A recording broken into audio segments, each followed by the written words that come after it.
Hi, everybody. How you doing?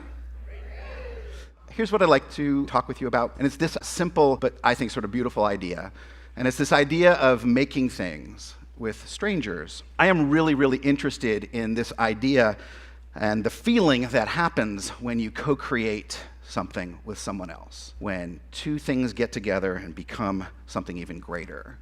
And I'd like to give you an experience in that first, and then we'll play with it, and we'll talk about it for a bit. First, I'd like to share this quote with you, because it's a beautiful quote. And then I'd like to ask you to try something, and it is this.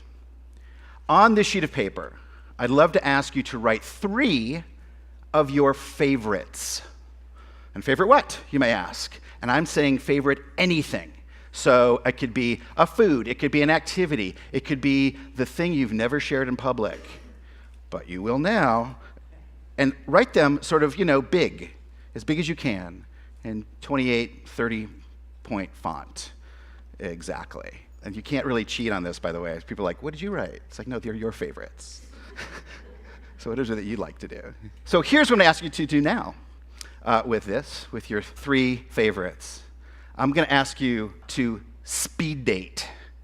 Speed date these things. So what do I mean by that? You're going to do this. You're going to be like, oh my God, well, that's great, fantastic, me too, good, boom, and you move on to the next person. You're just going to have small micro conversations with the people that are around you, that are behind you, that are in front of you, without falling or hurting yourself in any way. And we're going to do that for 60 seconds and see as many as you can in this room in the next 60 seconds. Ready, steady, go.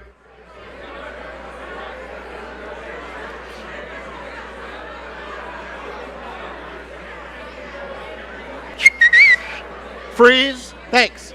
Cool. So stay where we are. Just freeze. You have to sit down. Don't sit down. Look at you. Sitting down. Don't sit down. So step 1 of this 3 favorites process. Step 2, you are going to now turn to somebody next to you, and they're going to be your partner for this next moment. Here's what you're going to do. Hi, what's your name? Carol. Hi. You and I can just demonstrate this. Carol, what are the 3 things you wrote down?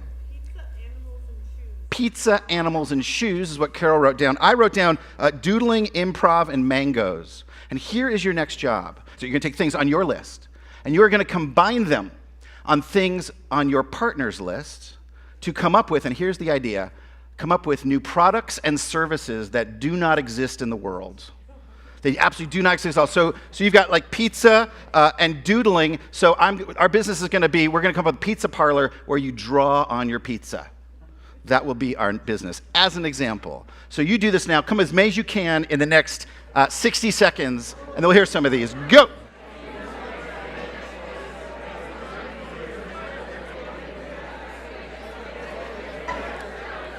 All right.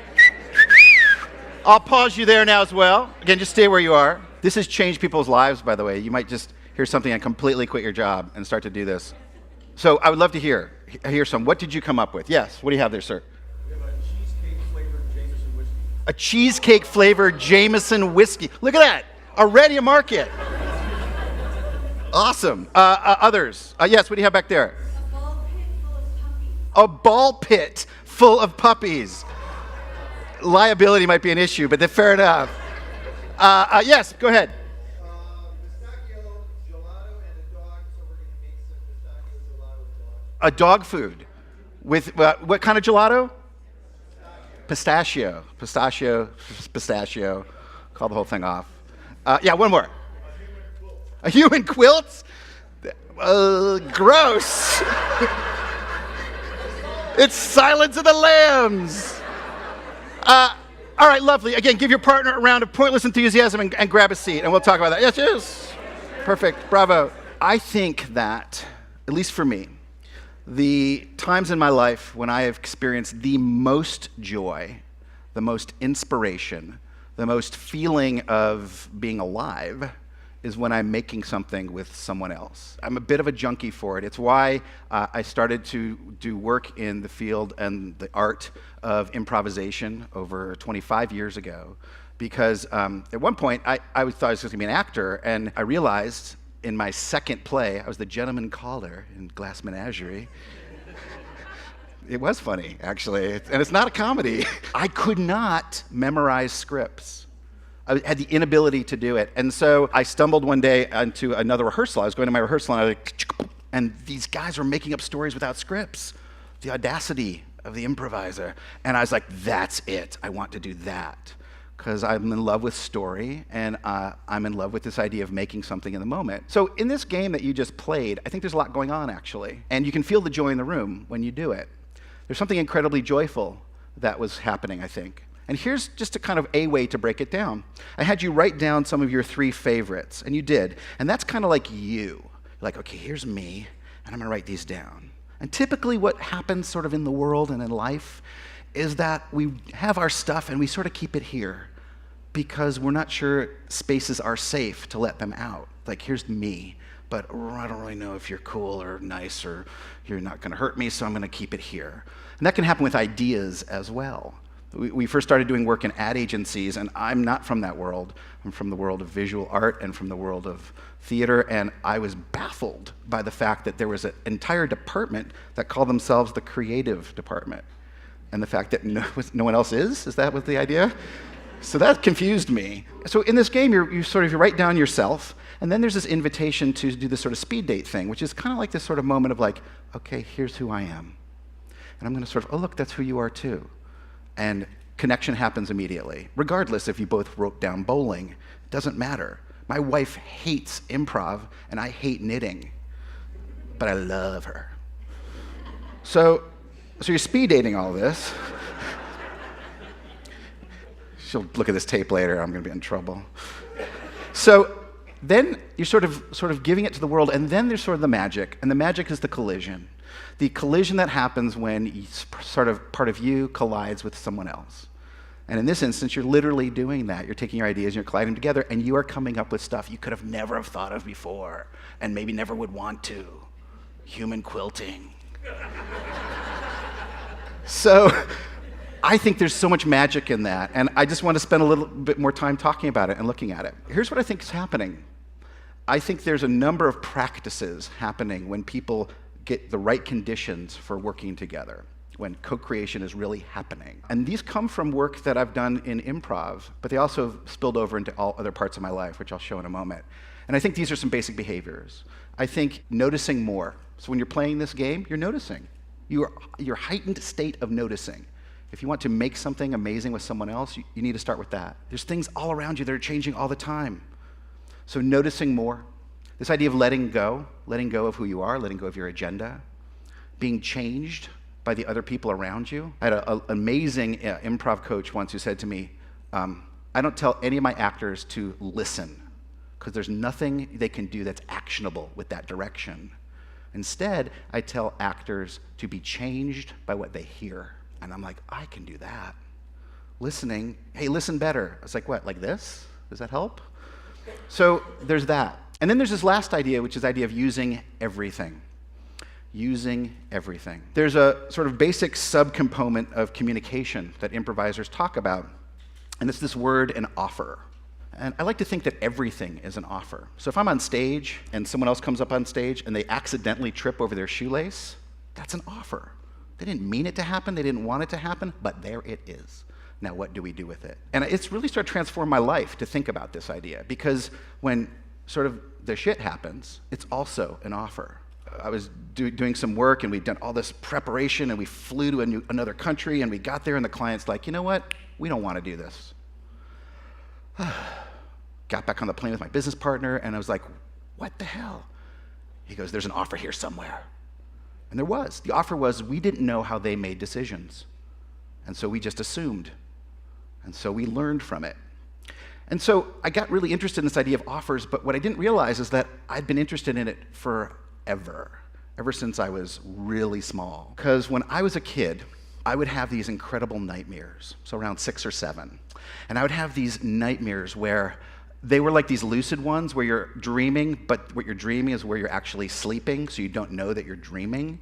And then, like the door of the bedroom opens up, and there's a giant hand that snakes its way into the bedroom, and it grabs me. And I remember these are vivid, and it would, like this maw of a teeth mouth would eat me, and that if that wasn't sort of the end of a disaster, inside of the monster is a graveyard full of monsters. It was like on and on. It was really bad, and I would have these a lot. What I would do is I would sort of wake myself up from them, and I would sort of toddle over to my parents' bedroom, and I'd wake up my father, And my dad would then take me downstairs, and he would put in some cinnamon toast, and he would give me a pencil and paper.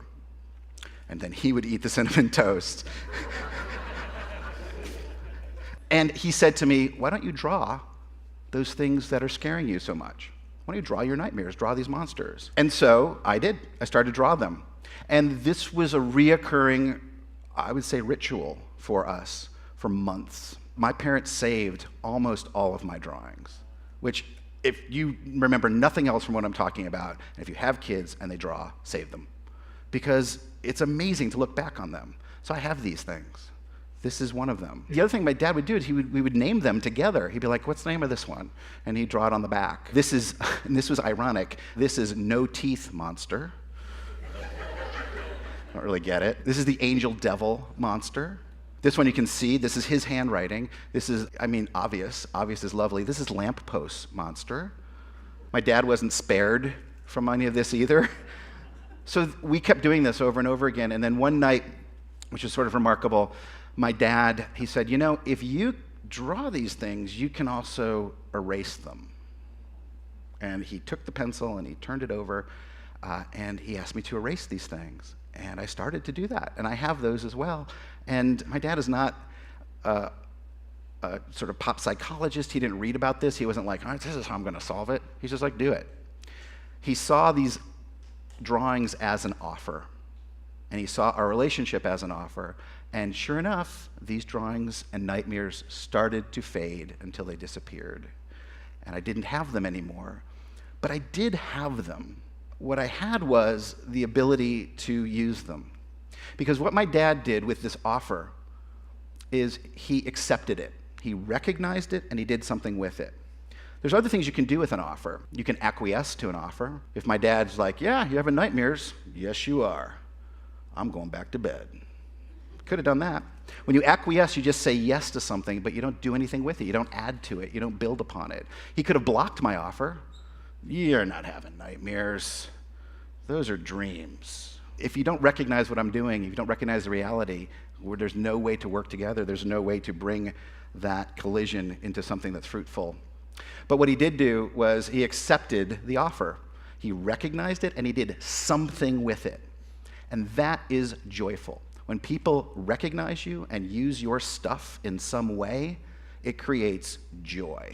And my deep hope for the world is to have more of this happen. Like I said, the monsters never went away, they just evolved. And so I used to get in trouble all the time for doodling in the margins at school, but I just couldn't stop making them.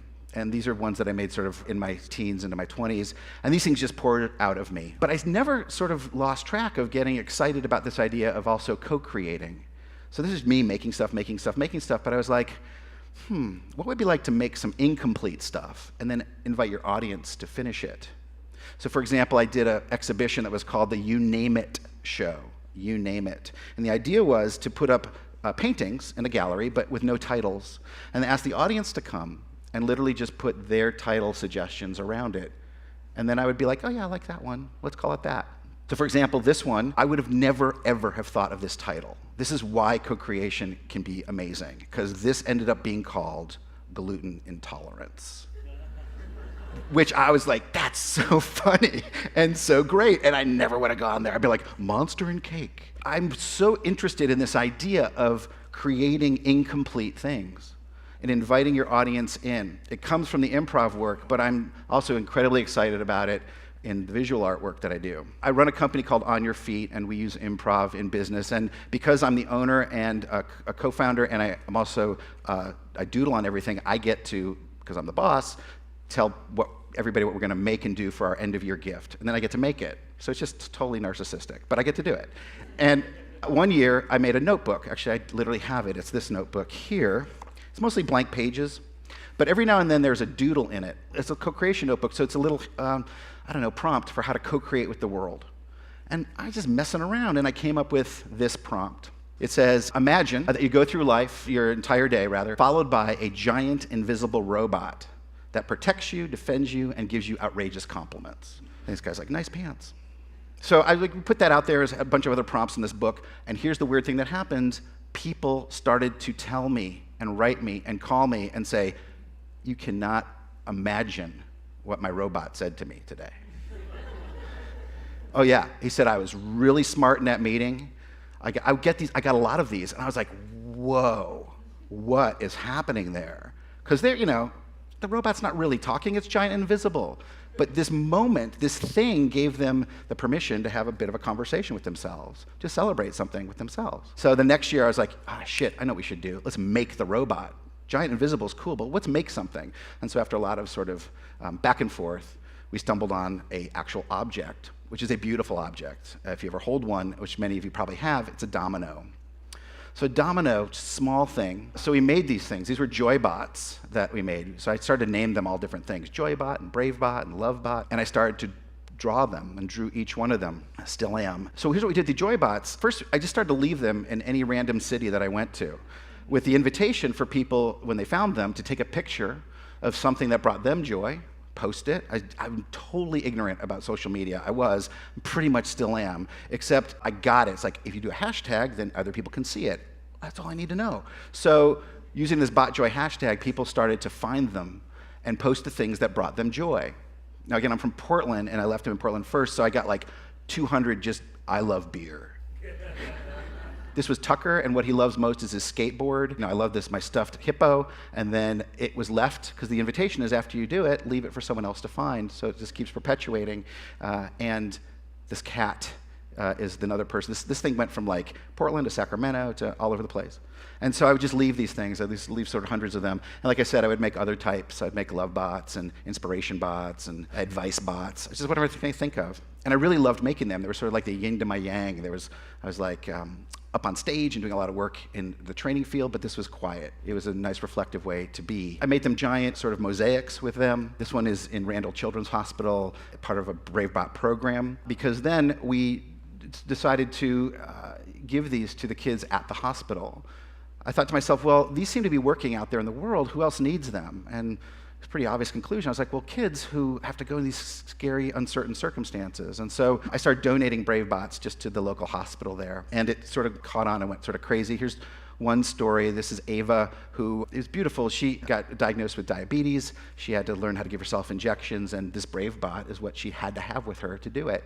And it allowed her to make it happen. So you can imagine sort of the fulfillment and gratitude and sort of awe I had around how that stuff started to work. The co-creation is actually helping. Another example was the city of Boulder, Colorado invited me to come and do a large piece. They're like, those are great, but we have a huge wall. This is a piece that we did in Boulder, and the idea here is to still make them co-creative. So each robot has a question that the audience is invited to answer, again, using hashtags, and it starts to build a bit of a community snapshot. What brings Boulder joy? Who does Boulder love? And these things start to grow and allows people to connect in their community in a bit different way, sort of interactive art. I started to do several of these, and to me, this is kind of the next step with this work. The things that come out of it are incredibly gratifying. And it's all about the question. It's like finding the right question is how this really blossoms, and I work a lot with the community and the people that own the walls, and just to find out what is the right question to engage this community around. And then you get just great stuff like this. Like, this guy is so cool. He's like, that's who I love. There's like hundreds of these. But lastly, I noticed that what I couldn't do is make all these little robots myself. They got so many requests from different hospitals to do this. And so I did the one thing that I think was most inspiring to me, and hopefully for others, which is I let go. So I put up on my website this video that just says, steal this idea, make your own bot, and describes everything about it. I really meant it. I was like, steal it for real. If you take it and decide to make $9 million out of it, that's my loss. That's what I'm asking for. People took me up on the invitation. Hundreds and hundreds and hundreds of people started to make these bots as a way to give to their community. So school children making bots for people to find. Or there's this one community, this one up here in particular, these guys were like, you know who needs help in our community? Writers. Because sometimes they'll get writer's block. So they sent this load to J.K. Rowling, which was, she's like, write the other one. She did, it's not so good. But even to the point where they were making bot dispensers. They're like, this, like, here we go, science project. I mean, amazing things when you invite your audience in. And then the thing happened that I thought might happen, which is other artists, real substantial, this is what they do for a living, started to make them too. And all they did was just talk about it and keep it going. So this is a artist from Madrid, an artist from Tokyo, an artist from Paris. And so this idea of accepting offers, of bringing joy, it really to me is encapsulated in this quote. It's from Keith Johnstone. And it just says, there are those that prefer to say yes and those that prefer to say no. Those that say yes are rewarded by the adventures they have, and those that say no are rewarded, same word, by the safety they attain. And his observation is that there are far more no-sayers than yes-sayers. And Keith Johnstone is one of the seminal sort of gurus in the world of improvisation. And so with that, I'd like to leave you with just one more thing, because I'd love for this to continue with this audience. As of to date, this one says 34,000 out of infinity. I'm now up to 37,000 of these things. They're just making these little robots and leaving them for people and doing things with them, like just letting them be a catalyst for something great. And so here's my invitation to you. I'd like to make you an offer. I'd like to give you all a JoyBot yourselves. In a moment, as I'm sort of finished the sentence, the lights will come up and ushers will come down and a little box will get passed of bots. But here's the thing, the bots choose you. They seriously do. So don't sit there and go like, oh, I like this one, I like that one. It's like, no, the one you grab is your bot. It chooses you. And here's my invitation. Invite a stranger to make something with you. You just did it in here today with each other. When they do, thank them with a JoyBot. So your bot, you give it to them, and you ask them to do the same thing. And let's get this sort of cascade of inspiration happening throughout the world, and you guys can start part of it as well. So with that, I will thank you, and bots will be distributed, and have a great night.